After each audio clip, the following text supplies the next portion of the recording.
Yeah, welcome to a couple of minutes presentation about WatchGuard technologies. My name is Michael Haas, working for WatchGuard as a security company since a couple of years. I've been here in this cinema already. I think it was 2 years ago. It's always nice to be here, especially in this kind of arena, being something in between Man in Black and whatever, Mr. McLean.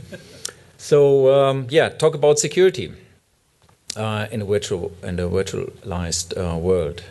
So it is done. Okay, securing the virtualized world. I don't mean exactly. Let's talk about only the virtualized computers, virtualized servers. We all know that these technologies are there, are installed, are in use today. What I mean about virtualized world is we all live in a kind of virtualized world. We don't have data in our in a kind of centralized infrastructure like we had a couple of years or decades ago. So this whole infrastructure situation changed, and we move around as users, as clients, as vendors, and want to have a kind everything on demand, able to show to other people. So as we have seen over the last couple of years, business environments changed rapidly, and we all know that this will continue to change even faster. And what we also see is that business needs are getting more complex. Where in the past I had probably one office and some infrastructure in this one office, and we went to this office and we worked there, and the afternoon we went home and everything was clear. This changed. Now the office is in our pocket. We go around and want to use want to work. But we also see, and this is a kind of challenge, that each business is different, not only by country, also by business. So we can't have just one solution for all customers. This doesn't work anymore. Probably worked in some years ago. So what drives us as vendor, or what drives security as a whole? You know some of these phrases already. Probably bring your own device. It's used too much, but at the end, it's very valid to talk about this because it affects all of us. And if you still think you're not affected by mobile communication, cloud infrastructure, I don't believe this. Every one of us is somehow affected by using in a positive way the virtualized world, but I think we all have to take care about ourselves, our data, and the data of our customers to make them more secure. So if you haven't thought about how you are affected, I think you have seen such a slide already. But this gives you a kind of idea what's happened in the outside world, in the internet, in only 60 seconds. There are a nice couple of numbers which are probably not new to you, but seeing this in one slide is kind of impressive. So look at the number of iPhone downloads.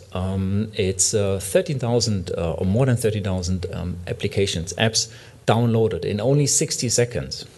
So think about something not really nice happens to one or the other app, and think about the statistics. What's going on if these are downloaded multi times a day? So walking around in this virtualized world means we all have to think about how to be secure in the future with this background. And there is another statistics, not in my slides, but just do the math. And I tried to find out how many websites are registered in Hungary. I tried to find out how many new websites per day. I couldn't find this, but I have done some research for other countries. And it was somehow like the number of new internet users in China, new web servers in China, it's more or less altogether what we are doing here in Europe and Americas altogether. This shows that there is a big increase in internet usage. Could be good, could be bad. But at the end, we have to make sure that our business runs smoothly, even with all this, even if we use this or if we would like to be secured in this virtualized world. So unprotected neighbors may cause problems. There's not a need, but it could be. So look at your neighbor at the right hand and left hand. I'm sure one of your neighbors is using a smartphone, a tablet, one of mobile device, one of more or less more intelligent mobile device. It doesn't mean that you personally are a criminal situation, but somewhere around you carry some malware with you. Do you think it affects you? I don't know on which Wi-Fi you are, but most of us are on the same Wi-Fi.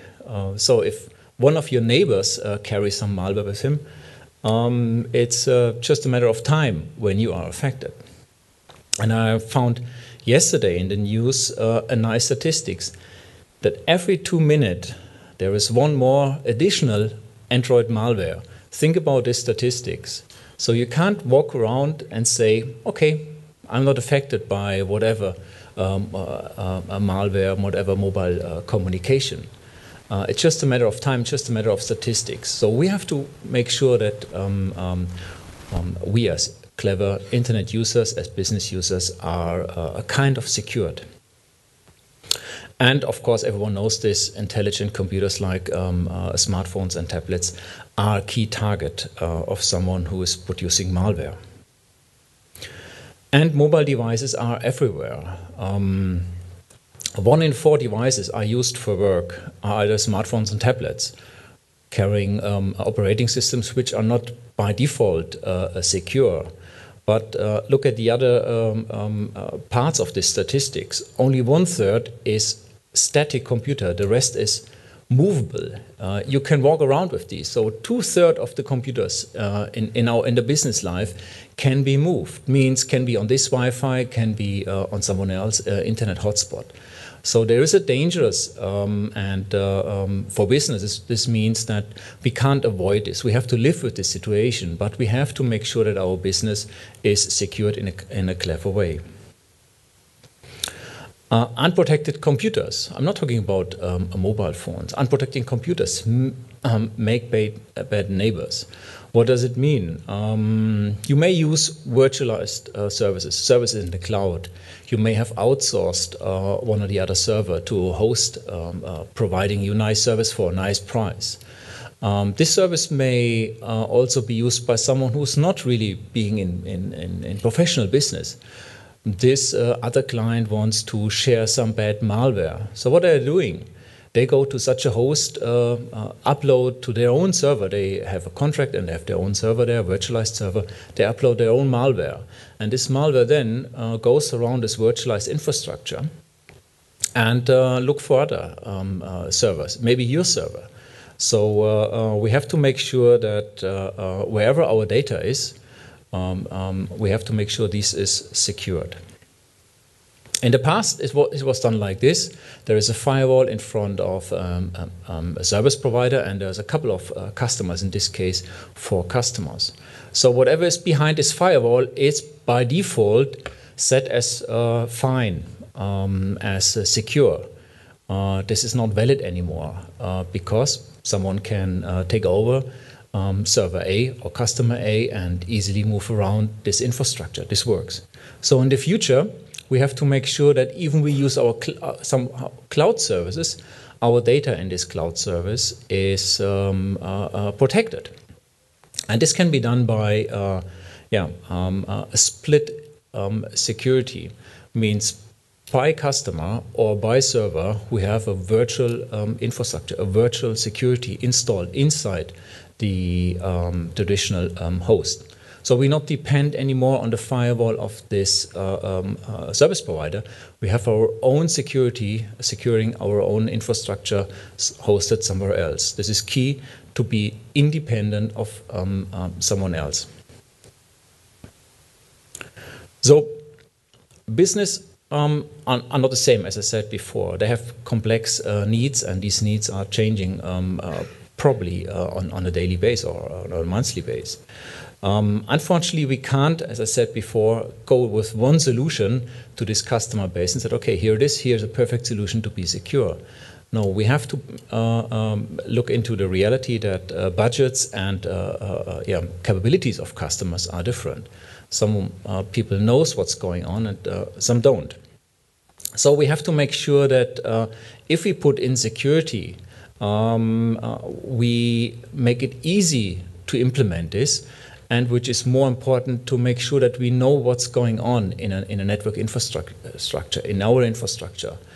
It's a key that we look at data traffic, user usage, etc.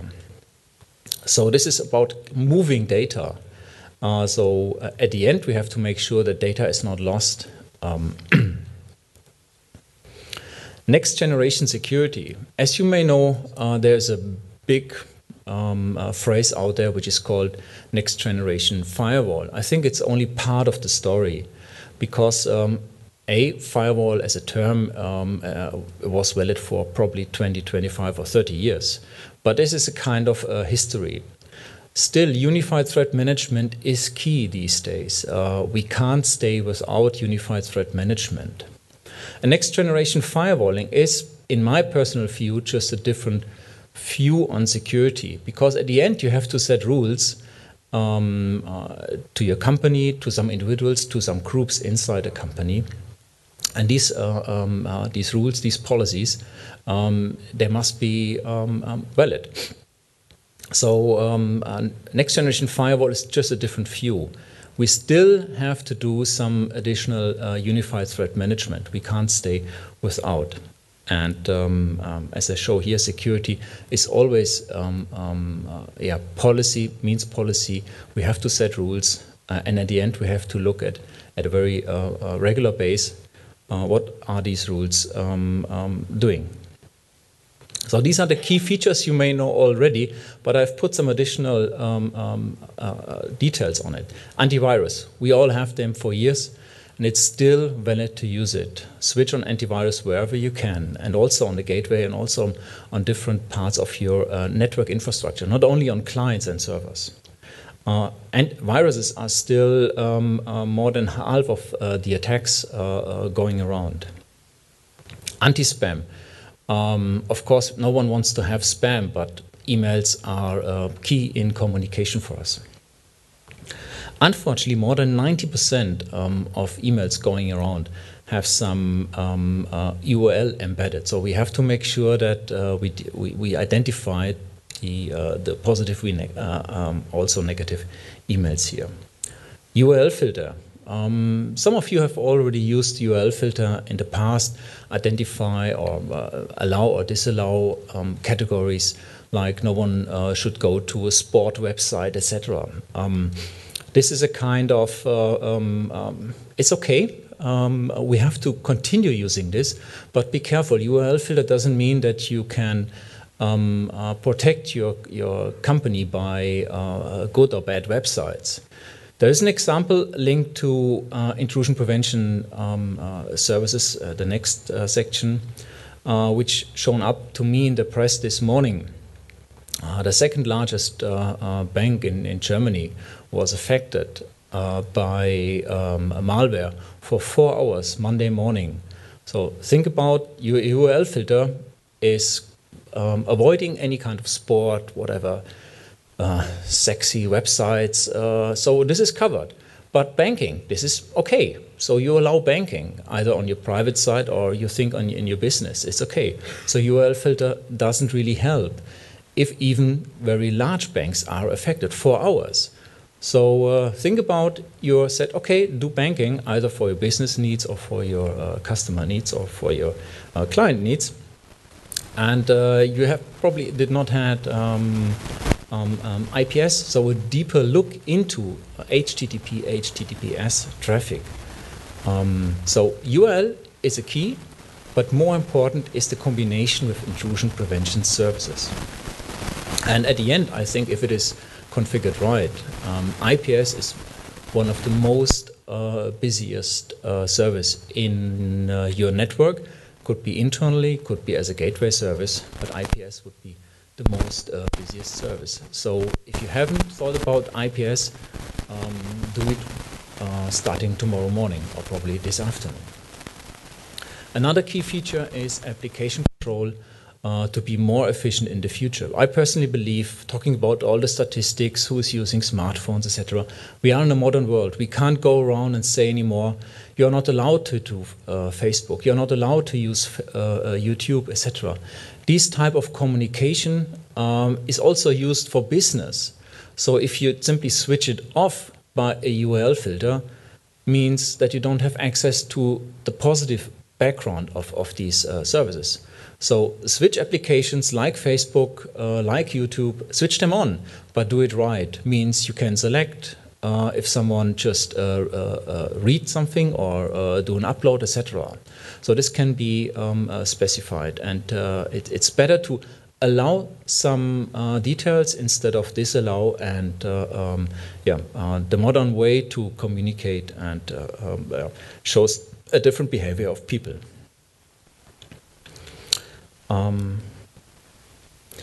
Okay, all these ideas, how people work these days, how can we be secured, is totally independent of the size of a company. It could be a small one, could be a big one.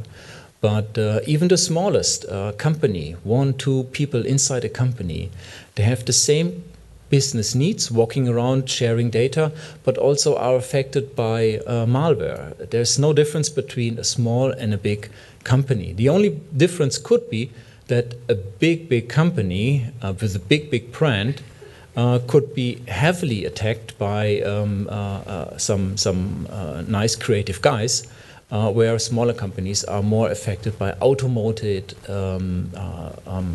malware. But at the end, we have to make sure we keep all kind of businesses secure.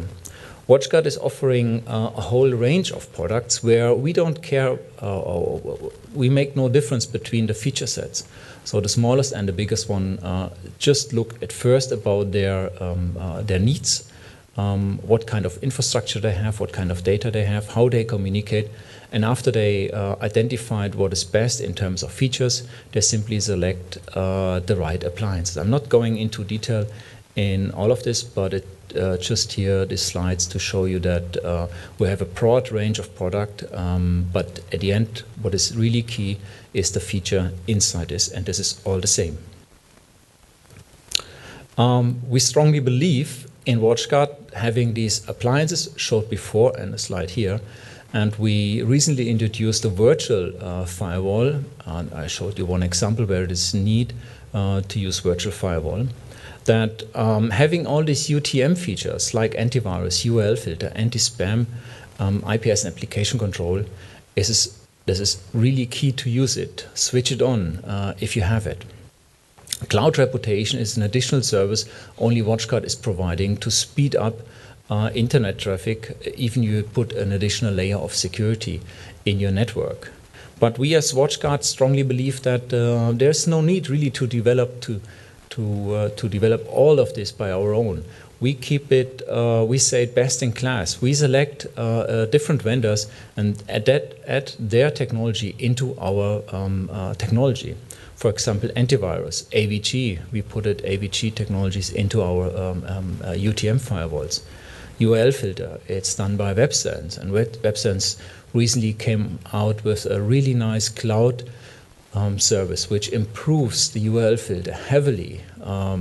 Why should we develop this again by ourselves? WebSense is great, so let's integrate this, and the latest software for us has done this change. So we are able to adapt our solution very fast, and you see some other names here providing additional services for us.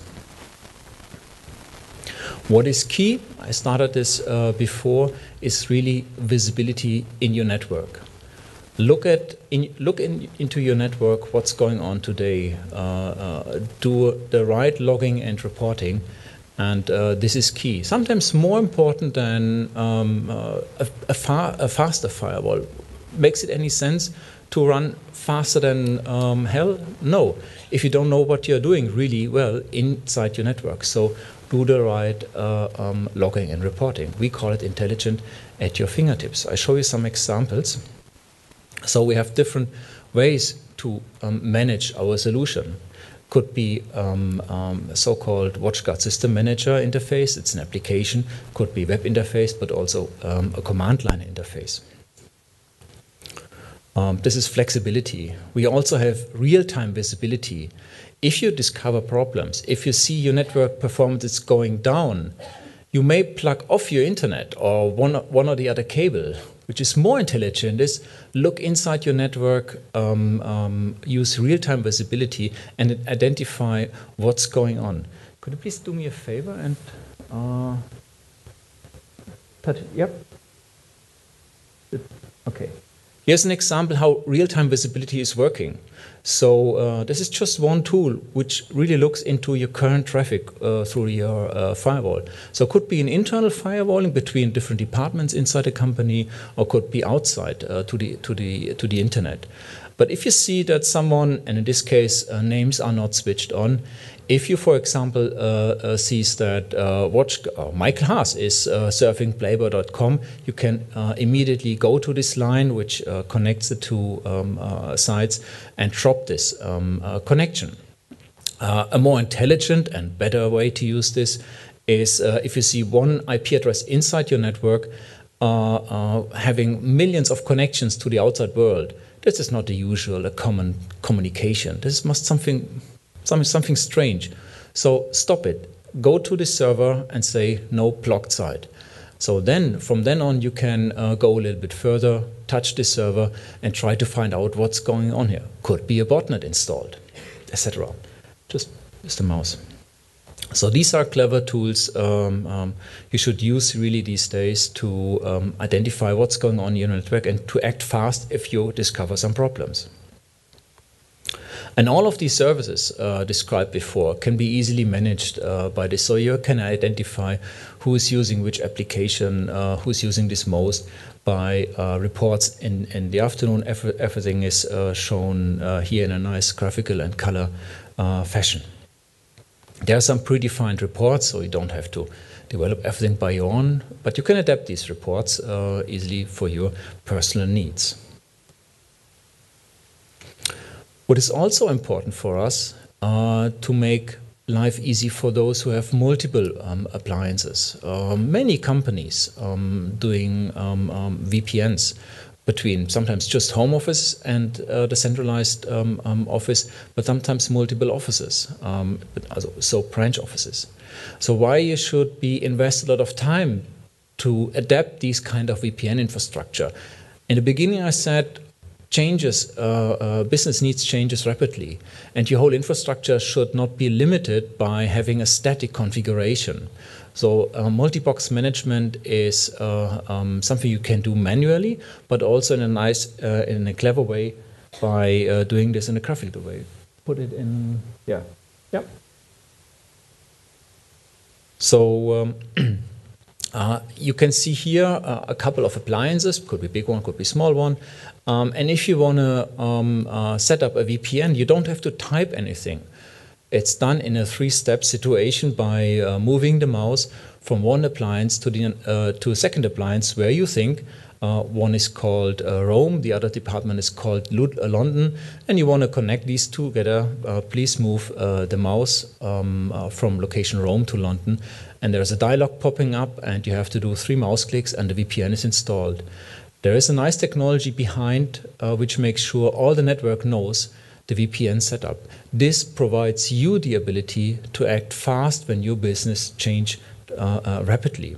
Or if you are a service provider, you can easily manage by not a lot of time consuming your products at your customer sites. So an easy two-way management. So management is key. We recently added some access points to our portfolio.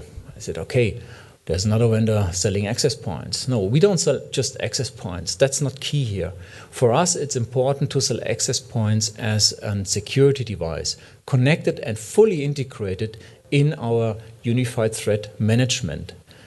Any kind of Wi-Fi communication for in-house communication must be part as the whole security strategy. It's not a separate technology because it's wireless instead of LAN. No, it's just another network. So integrate this kind of technology, integrate your wireless network into your security infrastructure. That's key, and this is why we added this access points these days. Just one more slide. Oh, yeah, okay.